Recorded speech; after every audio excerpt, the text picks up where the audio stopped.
안녕하세요. 저는 시모, 시누이 그리고 남편에게 한 방 먹이고 시원하게 이혼해버린 30대 여자입니다. 가끔 제가 이혼을 했다고 하면 아무것도 모르면서 좀 참고 살지. 요즘 젊은 사람들은 이혼을 참 쉽게 생각하는 것 같아. 이런 말을 하는 사람들도 종종 있는데요. 그런 말을 들을 때마다 저를 생각해서 해주는 말인 줄 알지만 고구마 100개를 먹은 것처럼 답답한 마음이 드는 건 어쩔 수 없는 일인 것 같아요. 그런 걱정은 굳이 해주지 않아도 될 텐데 하는 마음이 들기도 하고요. 이때까지는 그저 이혼했다는 사실만 밝혔을 뿐 이혼 사유에 대해서 자세히 설명한 적이 없었는데요. 오늘은 제가 평소 애정하는 사연 열차에서 저의 이혼 스토리에 대해 풀어보려고 합니다. 그러면 시작해 보겠습니다. 저와 남편은 흔하디 흔한 소개팅으로 만나 결혼까지 하게 되었어요. 결혼 당시 남편은 모아둔 돈이 별로 없었고 시댁에서도 대학원까지 다니는 시누이 뒷바라지를 하느라 저희 결혼에 도움이 될 형편이 되지 않는 상황이었죠. 형편이 되지 않다고 결혼을 미룰 수도 없는 노릇이고 미룬다고 형편이 더 나아질 것 같지도 않았어요. 그렇다고 없던 일로 하기엔 남편을 너무나도 사랑하고 있었죠. 남편의 능력을 보고 결혼을 결심한 것도 아니었지만 모아둔 것이 없어도 너무 없던 터라 조금 고민스러웠던 것도 사실이에요.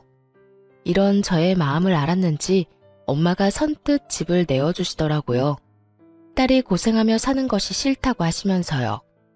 혼자의 힘으론 해결이 불가능한 상황이었기에 전 엄마의 도움을 받기로 했고 그렇게 저희는 남들보다 편하게 신혼집을 마련해 살게 되었습니다.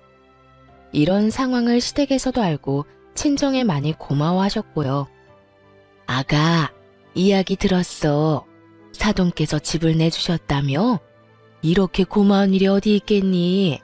너도 알다시피 우리가 막내딸 뒷바라지 한다고 하나뿐인 아들 장가가는데 아무 도움도 주지 못해서 마음이 좋지 않았는데 이렇게 도와주신다고 하니 죄송한 마음이 들지만 한편으론 마음이 놓이는구나. 감사하다고 꼭 전해주렴. 네, 어머님. 저희가 잘 살면서 갚으면 되니 어머님은 신경 쓰지 마시고 아가씨께 더 마음 써주세요. 길게 공부하는 게 여간 힘든 일이 아니잖아요. 그렇게 말해주니 고맙구나. 하여튼 우리 아들이 마누라 하나는 잘 골라왔네. 이런 시모였는데 화장실 들어갈 때 마음과 나올 때 마음이 다르다고 하잖아요. 어쩌면 사람이 그럴 수 있는 건지요. 친정에서 집을 받아 결혼할 때는 그렇게나 좋아하며 감사하더니 막상 결혼을 하고 나니 시모가 변하기 시작했어요. 자격지심도 그 정도면 병인데 엄마 집이니 엄마 명의로 두는 것이 당연한 건데도 시모는 저희가 사는 집이면 명의도 당연히 넘길 뿐만 아니라 제 명의도 아닌 공동 명의로 해줘야 하는 것이 아니냐며 딴지를 걸기 시작했어요. 10원짜리 하나 보탠 적도 없는 친정엄마 집을 두고 말이죠. 예, 너 혹시 우리 아들 기 죽이고 그러는 거 아니지? 네? 제가 왜 제 남편 기를 죽여요, 어머님? 그런데 갑자기 그런 말씀은 왜 하시는 거예요? 혹시 남편이 무슨 말 하던가요? 아니, 그런 게 아니라 지금 사는 집이 사돈 명의이지 않니? 그래서 혹시나 우리 아들이 장모집에 산다는 생각에 기죽어 지낼까 봐서 그렇지. 그러게 진작 해주는 김에 명의까지 다 넘겨주면 얼마나 좋아. 공동명의로 말이다. 그랬으면 우리 아들 어깨 축 펴고 살았을 거 아니야. 매번 이유를 바꿔가며 명의 타령을 해대는 것이 지겹지도 않은지 참 끈질기게도 명의를 걸고 넘어지더군요. 몇 달 동안 같은 문제로 걸고 넘어지니 기계적으로 답하던 그러게요 소리도 나오지 않을 지경이었어요. 그래서 전 이 지겨운 명의 문제를 마무리 짓기 위해 조금 단호하게 나가기로 했어요. 어머님, 제가 이런 말까지 하지 않으려고 했는데요. 아무래도 지금 확실하게 하지 않으면 계속 같은 문제로 감정 상할 것 같아서 말씀드릴게요. 왜? 무슨 할 말이라도 있니? 혹시 명의 바꿔주신다고 하든? 아니요. 명의는 앞으로도 절대 바뀔 일 없을 거예요. 지금 사는 이 집, 저희 엄마가 힘들게 번 돈으로 마련해서 조금이라도 편하게 생활하시려고 세주고 계시던 집이었어요. 생활비에 꼬박꼬박 보탠대던 집, 딸이랑 사위 대출 걱정하지 말고 살라고 내주신 건데 명의까지 바라면 그게 도둑놈 심보 아닐까요? 심지어 집 세금도 여전히 엄마가 내고 계신다고요. 한 푼이라도 더 모아야 저희도 안정된 생활할 수 있다고 하시면서요. 그러니까 앞으로 명의 문제는 꺼내지 말아주셨으면 해요. 이렇게까지 말하면 양심에 찔려서라도 아무 말 못하겠지 했는데 시모는 제 생각보다 더 양심은커녕 생각조차 없는 사람이더군요. 무슨 말을 그렇게 하냐며 도리어 저에게 화를 내기 시작했으니까요.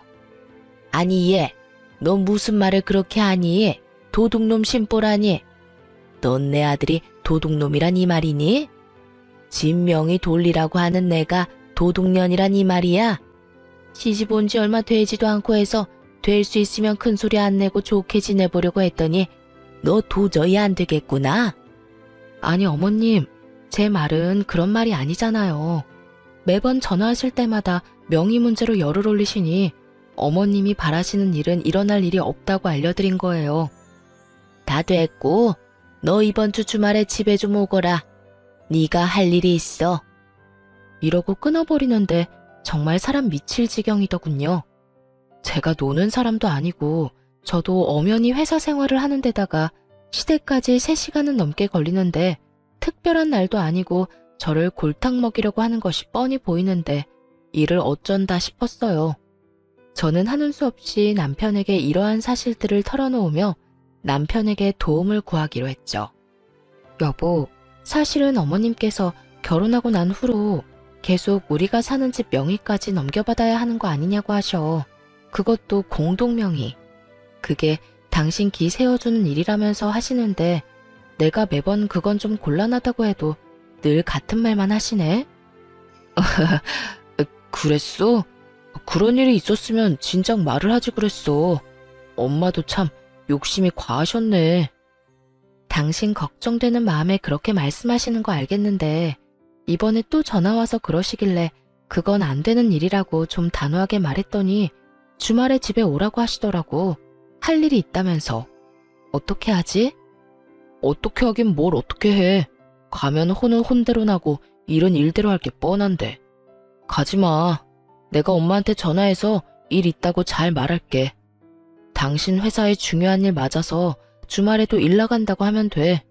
그러면서 당신이 요즘 나한테 여러모로 신경 많이 써준다고 슬쩍 흘리면 엄마도 마음 풀릴 테니까 너무 걱정하지 마. 고마워. 고맙긴 내가 미안하지. 엄마가 괜히 당신 귀찮게 해서 앞으로 그런 말 안 나오게 내가 잘 말해볼게. 이때까진 남의 편이 아닌 제 편이었던 남편은 호언장담한 대로 시모를 잘 구워 삶은 모양이었어요. 다음날 시모에게서 다정한 목소리로 주말에 바쁘면 굳이 오지 않아도 된다는 전화를 받았거든요. 이로써 더는 시댁일로 신경 쓸 일이 없겠거니 했는데 글쎄 더 큰 문제가 저를 기다리고 있더군요. 그건 바로 시누이였어요. 시누이는 철딱서니가 없어도 그렇게 없을 수가 없었는데 가끔 시댁에 갈 때마다 제가 본 시누이의 모습은 저희가 오든 가든 인사도 하지 않는 것은 기본이었고 방에서 온종일 뭘 하는 것인지 방은 엉망진창 그런 난리도 또 없더군요. 그런 인간이 집안일을 돕는 일은 전혀 없었고 식사 자리도 가장 늦게 나와 밥만 딱 먹고선 제 밥그릇 한번 치우는 법이 없더군요. 본인 행동은 그따위로 굴면서 입만 열면 하는 말은 가관이었어요. 언니, 엄마한테 들었는데 생전 엄마한테 전화 한 통 안 한다면서요? 며느리로서 적어도 일주일에 한 번은 시어머니한테 연락해야 하는 거 아니에요? 도리 몰라요, 도리?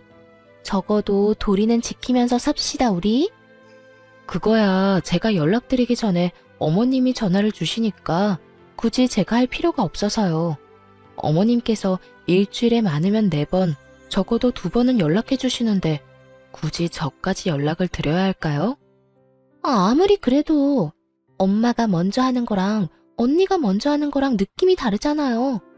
아무튼 언니도 엄마한테 연락 좀 하고 살라고요. 아가씨, 연락 문제는 어머님이랑 저랑 알아서 할게요. 방금 말했다시피 어머님이 그렇게 자주 연락이 오는데 제가 궁금한 게 뭐가 있을 것이며 제가 굳이 먼저 연락할 일이 뭐가 있겠어요? 아가씨는 나중에 결혼하면 시어머니랑 일주일 내내 연인 사이처럼 전화통화하면서 지낼 수 있어요? 별로 할 말도 없는데 굳이 도리상? 그건 아니지만. 그거 아니면 그냥 저희 일은 저희가 알아서 하게 두고 아가씨 일이나 신경 써요. 어머니께 들어보니 아가씨 방 청소도 제대로 안 한다고 한숨 쉬시던데 딸 된 도리로 나이 많은 엄마를 부려먹으셔야 하겠어요? 그것뿐이에요. 매번 올 때마다 밥그릇 한번 치우는 모습을 본 적도 없고 자기가 먹은 밥그릇 설거지통에 담는 게 힘든 일은 아니지 않나요? 전 진정한 도리가 무엇인지 시누이에게 알려주었고 제 말에 시누이는 입을 꼭 다물고 그저 저를 노려보다 방으로 들어가 버리더군요.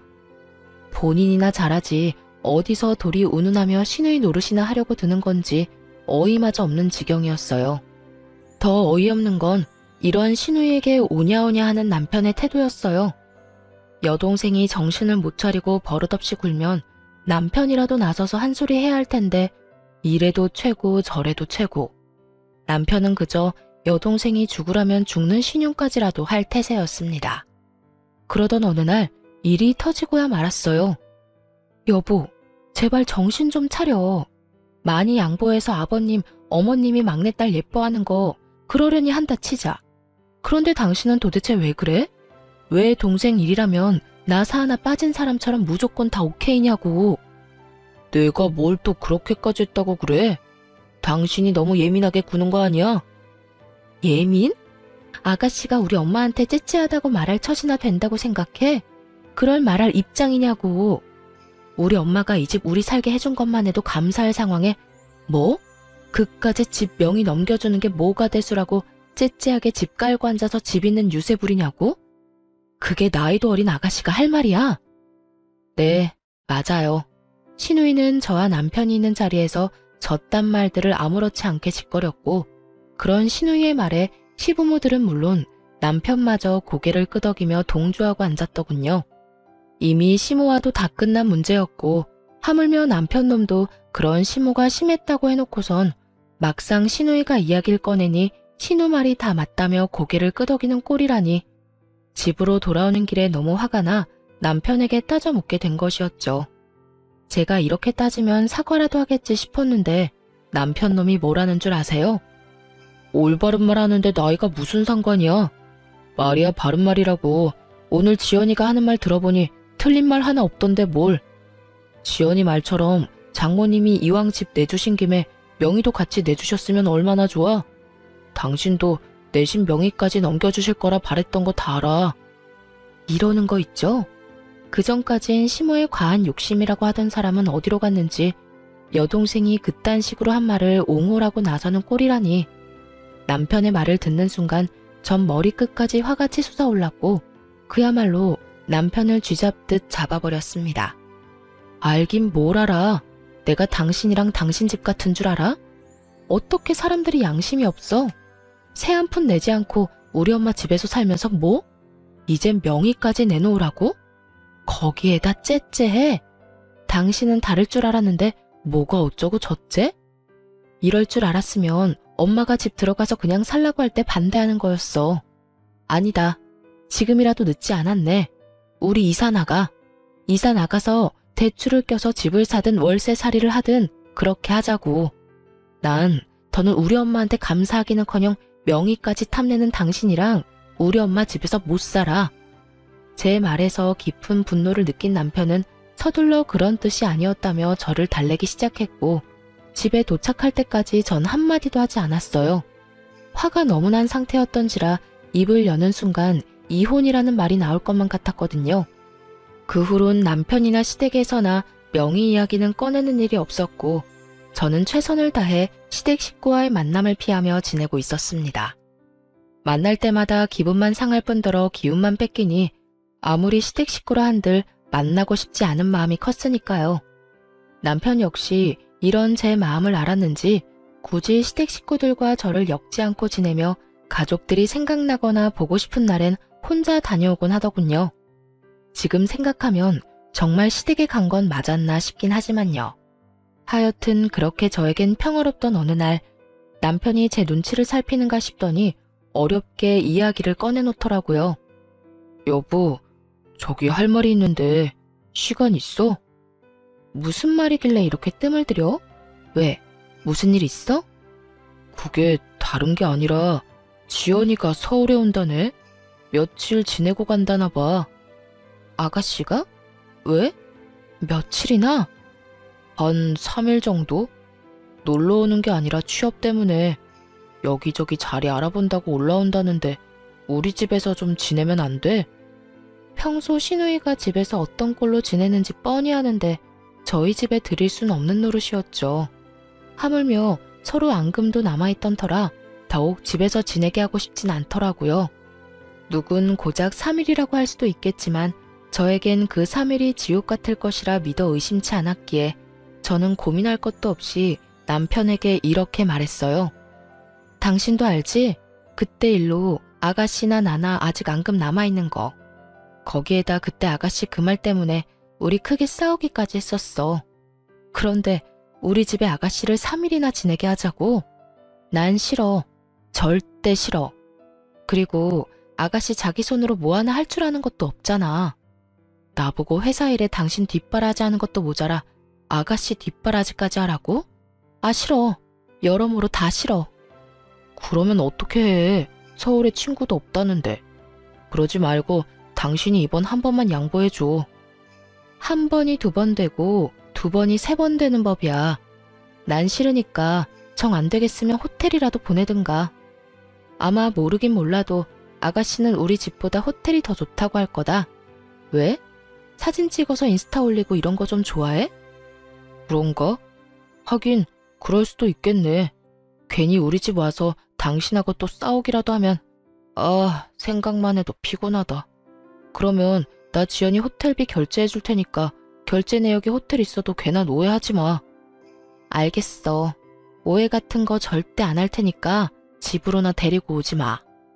그렇게 시누이는 3일 동안 호텔에서 지내게 되었고 저의 예상대로 시누이는 섭섭해하기는커녕 호텔에서 지내는 3일 동안 아주 만족하며 지냈다고 하더군요. 하긴 돈이 얼만데 싫다고 할 수 있겠어요. 그 뒤로도 종종 시누이가 면접 때문에 서울로 올 때면 호텔에서 지내게 되었고 그럴 때마다 남편이 달려가 결제를 해주곤 했어요. 생각보다 그 지출이 커 아까운 마음이 없었던 건 아니었지만 집으로 데리고 와 서로 얼굴 붉히고 괜한 에너지 쏟는 것보단 나은 것이라 생각했기에 그저 지켜만 보고 있었죠. 그런데 아무리 취업 때문이라고는 하지만 시누이가 너무 자주 올라온다는 생각을 지울 수가 없더라고요. 처음엔 결제만 해주고 오던 남편도 시누이가 오는 날엔 함께 저녁을 먹는다며 늦기 시작하더니 어느 순간부턴 함께 면접 준비를 한다며 외박을 하는 날도 종종 생기더군요. 그날 역시 그런 날이었어요. 여보, 오늘 지연이 오는 거 알지? 매번 면접에서 떨어지고 지연이가 요즘 힘들어해. 그래서 하는 말인데 오늘도 지연이랑 있으면서 면접 연습 좀 하려고. 그러면 오늘도 안 들어오는 거야? 아마도? 될 수 있으면 늦게라도 오겠지만 혹시 모르는 일이니까 기다리지 마. 알겠지? 고생해. 괜히 아가씨 호텔로 보냈나? 집에서 지냈으면 당신이 이렇게까지 고생 안 해도 되는 건데. 아니야. 당신 말대로 집에서 지냈으면 내가 더 힘들었겠다 싶기도 해. 당신이랑 지연이 서로 안 맞는 건 사실이잖아. 나도 지연이랑 당신이랑 다투기라도 하면 무턱대고 당신 편을 들 수도 없고 호텔에서 지내는 게 여러모로 좋은 결정이었어. 그러니까 그런 신경 쓰지 말고 퇴근하고 와서 푹 쉬어. 알겠어. 조금 미안하더군요. 남편의 외박이 잦아지며 쎄한 기분이 들었는데 저렇게까지 저를 신경 써주고 있었다니 괜히 미안한 마음이 들기도 하더라고요. 그런 마음이 들자 그래도 시누이가 취업 좀 해보겠다고 서울까지 와서 저 고생을 하는데 언니라는 사람이 마냥 손 놓고 있는 것도 좀 아니란 생각도 들었고요. 그래서 전 퇴근 후 호텔로 찾아가게 되었습니다. 평소 남편이 시누이가 올 때마다 결제해주던 호텔을 알고 있었던 터라 호텔로 찾아가 남편에게 전화를 걸었지만 전화를 받지 않더라고요. 바쁜가 하는 마음에 신우이에게 전화를 걸려는 순간 남편의 뒤통수가 보이더군요. 신우이가 아닌 낯선 여자와 끌어안다시피 어깨동무를 하고 걸어가고 있는 남편의 뒤통수가요. 그 순간 저는 정말 이성의 끈을 놔버렸고 그대로 두 연놈에게 말 그대로 돌진을 하고 말았습니다. 야, 그 여자가 네 여동생이냐? 저는 소리를 질러버렸고 저를 발견한 남편은 많이 당황한 듯 뒷걸음질을 치며 말까지 더듬고 있더군요. 여보, 여길 어떻게... 그게 어떻게 된 일이라면... 그게 말이지... 현장에서 딱 걸렸으니 무슨 변명이 필요하겠어요? 아니, 무슨 말이 생각이나 나겠습니까? 남편은 어떤 말도 생각이 나지 않는지 그저 같은 말을 반복하며 저를 보고 있더라고요. 그래, 무슨 할 말이 있겠어. 이렇게 현장에서 딱 걸렸는데 말이야. 언제부터니? 도대체 언제부터 바람 피우고 돌아다녔냐고. 그리고 바람을 피우려거든 들키지나 말지. 떡하니 아가씨가 드나들던 호텔에서 이러고 싶니? 내가 찾아올 거란 생각은 전혀 하지 못한 거야. 그 머리로 어떻게 대학은 가고 어떻게 취업을 했니? 저는 고래고래 소리를 질러댔고 그 순간 상간녀는 제 눈치를 살핀다 싶더니 도망치려 자세를 잡고 있더군요. 그래서 그냥 도망치게 뒀냐고요? 그럴 리가요. 뒤를 돌아 금방이라도 달려나가려는 상간녀의 머리채를 그대로 확 잡아버렸어요. 야, 감히 어딜 도망가려고? 이 상황 수습은 해놓고 가야 할 거 아니야. 보아하니 하루 이틀 만난 사이는 아닌 것 같은데 두 사람 언제부터 만났니? 내 남편 언제부터 만났냐고. 이거 놓고 말해요. 머리카락 다 뽑힌다고요. 아, 진짜 쪽팔리게 이게 뭐예요? 이렇게 우악스럽게 굴지 말고 이거 놓고 대화로 하자고요. 교양 없게 이게 무슨 짓이에요? 교양? 교양 같은 소리 하네. 너는 교양이 철철 흘러넘쳐서 가정 있는 남자랑 호텔 오니? 내가 아는 교양은 그런 말이 아니었는데 요즘은 바뀌었나 보다. 그쪽 남편이랑 그런 사이 아니거든요? 그게 그래, 거래처 사람인데 급하게 받아야 할 자료가 있어서 잠시 들린 거라고요. 여기 있다고 하길래 잠시 온 거라고. 아무것도 모르면서. 그러니까 얼른 놔달라고요. 아, 너희 회사에선 거래처 사람이랑 어깨동무도 하고 호텔 로비에서 뽀뽀도 하고 그러는가 봐. 왜? 이것도 아니라고 우겨보시지? 여기 CCTV 쫙 깔려있거든? 너도 눈은 있지? 여기도 저기도 CCTV 달려있는 거. 이게 잘못했다고 싹싹 빌어도 모자랄 판국에 뭐? 아무것도 몰라? 저는 미친 소리를 짓거려대는 상간녀의 머리채를 잡고 흔들어버렸고 벙쪄있던 남편놈이 이러다 상간녀 잡겠다 싶었는지 급하게 저를 저지하고 나서더군요. 여보, 그만해. 이러다 사람 잡겠어. 내가 다 설명할 테니 우선 이 사람 보내고 집에 가. 집에 가서 이야기하자고. 남편은 필사적으로 제 소나기에서 상간녀를 떼놓았고 제가 그런 남편을 노려보는 사이 상간녀는 걸음아 나 살려라 도망을 치더라고요. 저에게 머리채를 뜯기느라 내팽겨쳐진 가방도 챙기지 못하고요. 전 그런 상간녀의 가방을 챙겨 집으로 돌아와 버렸고 남편 역시 그런 저의 뒤를 따라 집으로 들어오더군요. 여보, 내가 진짜 미쳤었나 봐. 당신을 두고 내가 그런 짓까지 하면 안 되는 거였는데 한 번만 용서해주면 안 될까? 당신은 못 믿겠지만 정말 처음이었어. 사랑, 이런 감정이 아니라 한순간 충동, 그래, 충동 같은 거였다고. 나한텐 당신뿐인 거 누구보다 당신이 더 잘 알잖아. 나한테 여자는 당신뿐이야. 내가 사랑하는 사람은 당신뿐이라고. 정말 마음을 준 적은 단 한 번도 없었다고. 정말 웃기지도 않은 소리지 않나요? 왜 바람 피우는 것들은 하나같이 이런 말을 하는 건지. 어디 외도 학원이라도 다니는 것인지 남편은 외도를 저지르다 들킨 인간들의 단골 대사들을 줄지어 읊어대기 시작하더군요. 다른 건 몰라도 폭력, 외도, 도박은 절대 고칠 수 없는 병이라고 생각하던 저였기에 두말할 것 없이 이혼을 말하게 되었죠. 이제 와서 사랑? 마음은 준 적 없어? 그 말을 내가 어떻게 믿어? 당신이 당신 동생 핑계대면서 외박한 적이 몇 번인데. 다 됐고 이혼해. 이혼이라니. 어떻게 이런 일 한 번 있었다고 이혼하자는 말을 할 수가 있어? 넌 바람 피운 게 이런 일이라고 가볍게 이야기할 일이니? 넌 그런 줄 몰라도 난 아니야.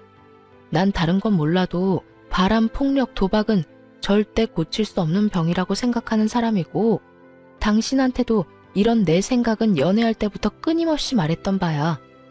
그렇게까지 했는데도 불구하고 당신이 이딴 짓까지 했을 땐 당연히 이혼 정도는 각오했어야지. 저는 단호했고 이런 저의 단호한 태도에 남편은 한 발 물러서더라고요. 물러설 수밖에 없었죠. 제가 남편이 도착하기 전 미리 싸두었던 남편의 짐을 현관문 밖으로 던져버렸으니까요. 당신 지금 너무 흥분한 것 같다. 그래, 너무 흥분해서 당신이 지금 무슨 말을 하고 있는지도 모르는 것 같은데 나중에 이야기해. 나중에 흥분 좀 가라앉고 나면 그때 이혼이든 뭐든 이야기하자고. 이렇게 말한 남편은 집을 나가버렸고, 그런 남편의 뒷모습을 보며 정말 배신감에 치가 떨리는 기분이 무엇인지 알 것 같더군요. 잠깐이라도 저딴 인간한테 미안함을 느낀 제가 한심스럽기도 하고, 왜 단 한 번도 저런 남편을 의심하지 못했을까 하는 마음이 들기도 하고요. 하긴 여동생 핑계로 그것도 다른 것도 아닌 취업을 앞세워 외도를 저지르고 있었으니 의심을 할 수도 없는 상황이었죠. 거기에다 시누이가 정말 올라온 적도 있었고, 그런 시누이라면 벌벌 떠는 남편이었으니 꿈에도 생각하지 못했던 것입니다. 그렇게 남편에 대한 원망과 스스로에 대한 한탄으로 치를 떨고 있는데, 집에서 나간 지 5분도 되지 않은 남편에게서 전화가 오더군요. 제 휴대전화가 아닌 상간녀가 미처 챙기지 못한 가방 안에 들어있던 상간녀의 휴대전화로요. 하트만 5개인 이름이 뜨고 전 직감적으로 남편임을 알았고, 전 전화를 받아 아무 말도 하지 않고 있었어요. 제가 아무 말도 하지 않자 남편은 화가 난 상간녀가 아무 말도 하지 않고 있다고 생각했는지 혼자 말을 쏟아내기 시작하더군요. 자기야, 화 많이 났어? 왜 아무 말도 안 해? 그래. 나 같아도 화 많이 났을 것 같아. 미안해. 내가 좀 더 조심했어야 했는데 갑자기 그렇게 찾아올지 꿈에도 몰랐어. 나 집에서 쫓겨났다. 이혼하자네. 눈 하나 깜짝하지 않고 이혼하자는데 어쩌면 그렇게 독한지. 하긴 그 여자가 독한 구석이 있어. 내가 말했었지? 그 여자 독하다고. 차라리 잘 됐어. 내가 빨리 정리할 테니까 자기가 늘 원하던 대로 우리 같이 살자. 나 이제 자기뿐이야. 내가 그 여자랑 정리만 깔끔하게 되고 나면 자기한테 잘할게. 우선 이혼 전까진 우리 거리를 좀 두면서 지내야 할 것 같아. 이 여자 지금 눈이 완전 뒤집혀서 무슨 짓까지 할지 예상이 안 돼. 혹시나 회사 찾아와서 난리라도 부리면 우리 둘 다 무사히 회사 생활하는 건 힘들 거야. 내가 끝까지 이혼은 안 된다고 하면서 이 여자 마음 달래면 이혼은 하더라도 회사까진 찾아오지 않을 거야. 그렇게까지 치사하게 굴려자는 아니거든. 하여튼 지금도 당장 자기한테 가고 싶은데 혹시나 사람 붙였을 수도 있어서 못 가. 그러니까 너무 섭섭해하지 말고 많이 놀라고 화났을 텐데 진정 좀 하고 쉬어. 그럼 끊을게. 사랑해 자기야. 난 자기밖에 없어. 끝까지 절절한 남편의 고백을 듣고 있자니 덜덜덜 떨리던 치가 촥 가라앉는 느낌이 들더군요. 머리가 확 맑아졌다고나 할까요? 배신감에 마비되었던 이성이 제자리를 찾으며 정신이 또렷해졌어요. 전 상간녀의 가방을 살펴보기 시작했고 남편의 회사명이 찍힌 볼펜부터 물티슈까지 나오더군요. 남편의 말과 회사명이 찍힌 물건들을 보아하니 상간녀는 절대 거래처 사람이 아닌 같은 회사 동료일 거란 확신을 하게 되었어요. 다음 날 전 상간녀의 가방을 챙겨 남편의 회사로 갔고 아니나 다를까 저의 확신처럼 남편 대신 상간녀가 남편의 부서에서 저를 반겨주더군요. 여길 어떻게... 여기서 이러지 말고 나가서 이야기해요. 당신 남편도 지금 여기 없다고요. 지금 아침 회의 들어가서 여기 없어요. 그러니까 나가서 이야기하자고요. 저를 본 상간녀는 저를 잡아 끌며 속삭이기 시작했고 전 그런 상간녀의 팔을 뿌리치며 큰 소리를 내며 말했어요. 어제 머리채 잡힌 거로는 부족했어? 어디서 감히 내 몸에 손을 대? 왜? 오늘은 뺨이라도 한 대 때려줘? 외부인의 등장과 그 외부인의 입에서 나온 자극적인 말들. 사무실 안의 사람들의 이목을 주목시키기엔 부족함이 없는 조합이었죠. 그 조합에 보답하듯 사람들의 시선이 상간녀와 저에게 꽂히기 시작했고 상간녀는 안간 힘을 쓰며 저를 설득하려 애를 쓰더군요. 그런 게 아니라 여긴 회사잖아요. 제가 다 잘못했으니까 제발 나가서 이야기해요. 누구 좋으라고 나가서 이야기해. 내 남편은 어디 갔니? 아, 네 애인이라고 해야 하나? 이게 무슨 상황인가 눈을 반짝이며 구경하던 사람들은 제 말을 듣자마자 저마다 놀라 탄성을 자아내기 시작하더군요. 손가락질하며 그럴 줄 알았다 하는 사람들도 있었고요. 이보세요. 이것도 엄연히 명예훼손인 거 알고 있어요? 경찰에 신고하기 전에 당장 나가요. 나가서 이야기를 나누든 뺨을 때리든 나가서 하자고요. 경찰? 경찰은 내가 부르고 싶은 심정이야. 아, 다 됐고 내 남편 얼굴 보고 가겠다는데 그것도 안 되는 거니? 호텔은 너랑 다녀도 호적은 아직 내 남편인데 얼굴 정도는 보고 가야 하지 않겠어? 이호민 씨, 혹시 이호민 씨 어디 갔나요? 제 입에서 남편의 이름이 나오는 순간 남편이 저에게로 달려오는 모습이 보이더군요. 얼굴이 사색이 되어서요. 여보, 회사까지 찾아오면 어떡해? 내가 내 발로 오겠다는데 네가 무슨 상관이야. 그리고 내가 그냥 왔겠니? 네 애인 가방 주러 왔어. 어제 호텔에서 두고 간 가방. 아, 여기 안에 전용 휴대전화도 있었는데 몰랐지. 하긴 몰랐으니까 어제 전화로 그딴 말이나 짓거려댔겠지. 여보, 그럼 어제 나랑 통화한 게 당신이야? 다 듣고 있었던 거야? 그런데 왜 아무 말도 안 했어? 내 욕을 그렇게나 하는데 내가 무슨 할 말이 있겠어. 그렇게 싫어하는 줄도 모르고 참고 산 내가 바보 등신이지. 하여튼 이 가방 안에 우리 이혼 서류도 들었으니까 도장 찍어서 법원에서 봐. 그렇게 원하는 이혼 해줄 테니까 둘이 함께 알콩달콩 잘 살아봐. 그 행복 언제까지 이어질진 모르겠지만 그렇게 소원이라니 물러서 줘야지. 여보, 그 말을 다 진심이라고 생각하는 거야? 어제는 나도 화가 나서 그랬어. 다 진심일 리가 없잖아. 그리고 아무리 그런 상황이라도 그렇지 회사까지 찾아오면 어떡해. 이렇게까지 난장판을 치면 회사 생활 어떻게 하라고.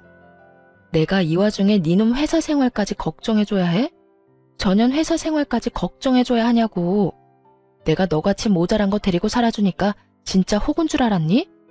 네가 잘못했다고 빌면 마음 약해져서 네가 원하는 대로 움직여줄 거라 생각했어? 꿈도 꾸지 마라. 내가 이때껏 참고 산 건 니까지 것도 남편이었으니까, 니까지 걸 사랑했으니까 다 참고 산 거야. 이젠 나한테 사랑 같은 건 없어. 그러니까 나한테 다른 거 기대하지 말고 이혼 준비나 해.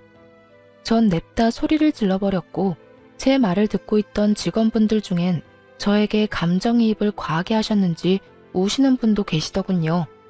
그 사람들 사이에 손톱을 물어뜯으며 주변 눈치와 제 눈치를 살피는 상간녀와 눈이 마주치는 순간 저는 이렇게 말하고 그 자리를 떠났습니다.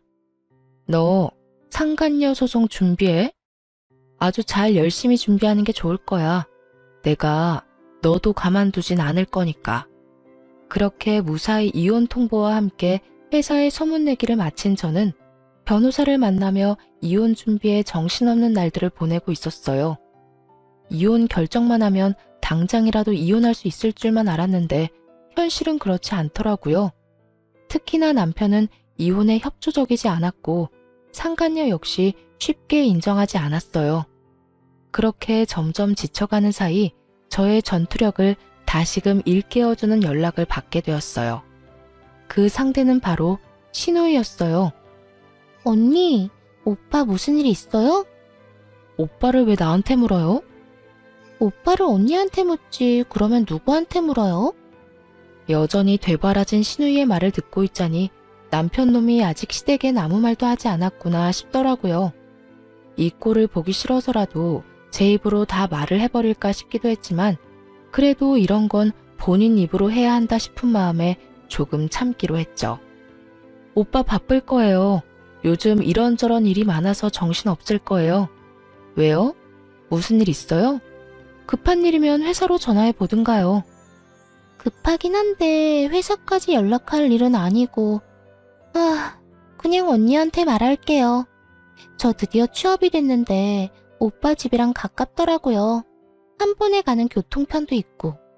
그래서 말인데 저 따로 지낼 곳 구할 때까지 오빠 집에서 지내도 되죠? 한 달 정도면 되지 않을까 싶은데. 역시는 역시다 싶더군요. 어쩌면 처음부터 끝까지 이리도 당당하게 사람 속을 뒤집어 놓을 수가 있는지 전 당연히 안 된다고 했고 신우이는 개거품을 물며 따지기 시작했어요. 하루도 절대 안 되는 판국에 한 달이요? 될 거라고 생각하는 건 아니죠? 혹여나 그런 기대 같은 거 하는 거면 버려요. 난 절대 내 집에 아가씨를 들일 생각 따윈 없으니까. 그러니까 받을 때까지 오빠한테 전화해서 그 잘난 아가씨 오빠랑 상의해요. 애먼 사람 괴롭힘을 생각하지 말고. 말 진짜 섭섭하게 하네. 언니, 오빠만 가족이에요? 언니도 엄연히 저랑 가족이잖아요. 이럴 땐 가족끼리 발벗고 서로 돕고 사는 게 도리라고요. 평소에 저를 언니 취급이라도 해줬으면 몰라 저만 봤다 하면 지나가는 개만도 못한 취급을 하던 신우이가 저딴 말을 짓거려대니 그것 참 어이가 없어 웃음이 다 나오더군요. 그 와중에 또 도리 어쩌고 하는 꼴이 잠시 사그라들었던 저의 복수 의지를 불태우기도 했고요. 이 골빈 신우이를 어떻게 해야 하나 고민하는데 저의 고민을 덜어주려는 듯 신우이가 친히 해결책을 내놓더군요. 언니, 다 됐고 언니가 그렇게 싫다고 하니 그냥 호텔로 갈게요. 매번 지내던 호텔 알죠? 거기서 한 달 지내면서 집 알아보면 되겠네. 호텔이요? 한 달? 그 돈이 얼만 줄이나 알아요? 한두 푼도 아니고 괜찮겠어요? 호텔비? 그건 언니가 줄 거잖아요. 집에도 못 오게 했으면 적어도 비용이라도 지원해줘야 하는 게 도리 아니에요? 호텔도 처음엔 혼자 있으려니 무섭기도 하고 그랬는데 생각해보니까 언니 집보단 호텔이 더 편할 것 같아요. 청소해줘, 밥 줘. 무엇보다 돈이 비싸서 그런가? 침대가 너무 좋은 거 있죠? 대단하지 않나요? 저한테 돈을 맡겨둔 것도 아니고 어쩌면 이리도 당당하게 지원이란 말을 쓸 수가 있는 것인지 심지어 지원해줄 사람은 지원할 생각도 한 적이 없는데 말이죠. 여기까지만 해도 어이가 없는데 신우이는 쉬지 않고 그 다음 계획을 털어놓고 있더라고요. 아, 집도 사실은 봐둔 집이 있긴 한데 보증금이 비싸서 그렇지 월세는 꽤 괜찮더라고요. 그냥 거기로 계약할까 싶은데 언니가 보증금은 도와줄 거죠? 1,000만 원 정도면 될 것 같아요. 가족 좋은 게 뭐예요? 이럴 때 돕고 살아야 하지 않겠어요? 언니 시집 올 때 나한테 준 거 아무것도 없으니까 그걸로 퉁칠게요. 그럼 언니만 믿고 계약해요. 이러고 전화를 뚝 끊어버리더군요. 그 예의란 밥 말아먹은 전화 예절이 이럴 땐 참 고맙더라고요. 통화가 조금만 더 길어졌다간 이혼 소송 중이란 말을 털어놓으며 나와는 상관없는 일이니 다신 이런 일로 전화하지 말란 말을 하기 직전이었으니까요. 그렇게 전 신우이가 제 무덤 스스로 파는 짓거리를 방치한 채 이혼을 성공리에하게 되었습니다. 결혼하며 쓴 돈들은 거의 회수하고도 남을 위자료와 상간녀에게까지 위자료를 받고 이혼하게 된 것이죠. 그 정도 위자료까진 기대하지 않았는데 다 출중한 변호사분 덕분이었죠. 두 사람은 회사에서 권고사직을 당한 상태로 보였고 계획대로 되는 일이 없자 사이도 틀어진 것 같더라고요. 이게 다 너 때문이야. 이게 왜 나 때문이야? 다 네 놈 때문이지. 유부남이면 유부남답게 행동했어야지. 내가 뭘 어쨌다고. 그렇게 말하는 너야말로 나 유부남인 거 다 알면서 나한테 꼬리쳤잖아. 말술을 마시면서 맥주 한 잔 먹고 어지럽다고 하질 않나. 호텔 구경을 하고 싶다고 하질 않나. 내가 미쳤지. 이런 상여인 줄도 모르고 넘어간 내가 한심한 놈이지. 그러게, 누가 넘어오래? 좋다고 넘어온 사람이 누군데. 그리고 너만 손해가 막심한 줄 알아? 나도 마찬가지다 이거야.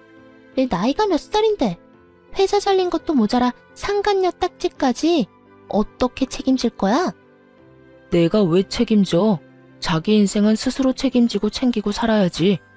하여튼 소송만 끝나면 다신 보지 말자. 니년만 보면 화가 치밀어 오른다고. 어쩌다 니년 같은 걸 만나서 내 꼴이 이렇게 됐나 해서. 이렇게 네가 잘했니 내가 잘했니 싸우는 꼴을 종종 보이곤 했으니까요. 이것만으로도 통쾌한데 더 통쾌한 일이 저를 기다리고 있더군요. 이혼하고 난 후 전 남편이 이혼 소식을 시댁에 전했는지 화가 잔뜩 난 전 시누이에게서 연락이 왔더라고요. 언니, 이혼했다는 거 사실이에요? 왜요? 왜 이혼했는데요? 내가 그런 것까지 너한테 말해야 하니? 내가 왜? 너 지금 너라고 했어요? 아, 이혼했다 이거예요? 됐다 됐어. 그깟 호칭이 뭐라고. 다 됐으니까 이혼했어도 내 호텔비랑 보증금은 해줄 거죠? 나 방 계약도 다 했단 말이에요. 아이 참, 왜 이혼하고 난리야? 왜 나한테 한마디 상의도 없이 이혼하냐고. 간도 크다 했어요.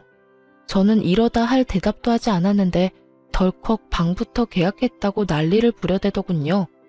거기에다 한 달이 남짓한 시간 동안 정말 호텔에서만 쭉 지낸 듯 했고요. 내가 왜? 내가 언제 해준다고 했었나? 그리고 아주 만약에 내가 이혼 안 했더라도 네 호텔비는커녕 보증금 따위 줄 생각은 전혀 없었어. 그런데 지금 이 상황에 내가 왜 너한테 돈을 주겠니? 꿈 좀 깨라. 이제 와서 그렇게나 하면 어떡해요. 지금 쓴 돈이 얼만데. 그러지 말고 호텔비는 오빠한테 달라고 할 테니까 보증금이라도 좀 해달라고요. 마지막 선물. 그래, 마지막으로 나한테 주는 선물이라고 생각하면 되겠네. 마지막 돌이라고 생각하고 오빠한테 받은 위자료로 딱 보증금만 해줘요. 해달라고요. 아, 해달라고. 이러면서 악을 쓰기 시작하는데 도저히 좋은 말론 말이 통하지 않겠더라고요. 제 입 더러워지는 것이 싫어 험한 말은 하고 싶지 않았는데 하는 수 없겠더군요. 이런 미친년이 있나? 야, 미쳐도 곱게 미쳐. 너 나한테 돈 맡겨놨어? 어디 빚쟁이처럼 돈 내놓으라고 이 난리야? 네가 쓰고 네가 쓴 돈 네가 알아서 해결해. 그리고 말끝마다 돌이 찾아대는데 그 좋아하는 돌이 너나 잘 지켜. 나이 먹고 자기 밥그릇 하나 씻을 줄도 모르고 자기 방 청소 한 번 제대로 한 적 없는 년이 어디서 감히 돌이 타령이야. 다시 한번 전화해서 돈 내놔라 하기만 해봐. 내가 네 회사까지 찾아가서 입사하자마자 잘리게 해줄 거니까. 알겠으면 끊어. 제 말이 통했는지 그 뒤론 연락 같은 건 오지 않더라고요. 얼마나 통쾌했는지 모릅니다. 제 입까지 더럽힌 것이 못내 찝찝하긴 했지만 어찌되었든 할 말은 다 했으니까 그걸로 됐다 싶었어요. 그렇게 그 질긴 인연도 끝일 거라 생각했는데 며칠 뒤 전 남편에게 연락이 와 득달같이 따지고 들더군요. 너 진짜 무슨 생각으로 그랬어? 나 엿먹이려고 그랬냐? 우리 지연이 엿먹이려고 그랬냐고. 이혼 소송 중이라고 말이라도 해줬으면 지연이가 계약까지는 안 했을 거 아니야. 이제 어떻게 할 거야? 호텔비야 내가 줬지만 계약금은 다 날리게 생겼다고.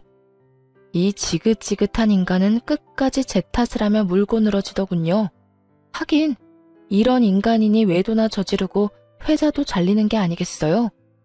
전 그런 남편놈에게 한껏 비웃음 가득한 목소리를 내며 이렇게 말해주었어요.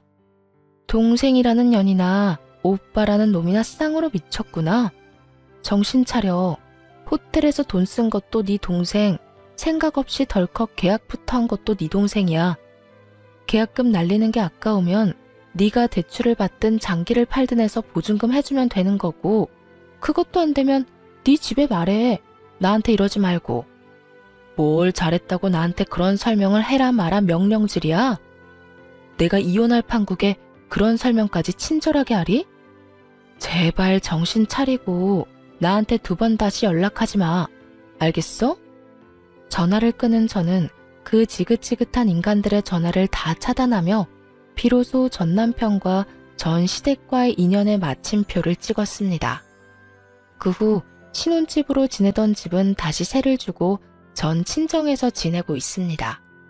오만정이 떨어진 이혼이라고 한들 심적으로 너무 힘들더라고요.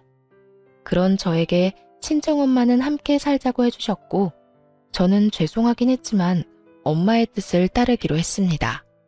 처음엔 엄마 역시 상심이 크시긴 하셨지만 그간 제가 어떻게 지냈는지 듣게 되시며 차라리 잘했다고 해주시더라고요. 그렇게 살다간 제 명대로 살진 못했을 거라고요. 전 여전히 회사에 다니며 잘 지내고 있어요.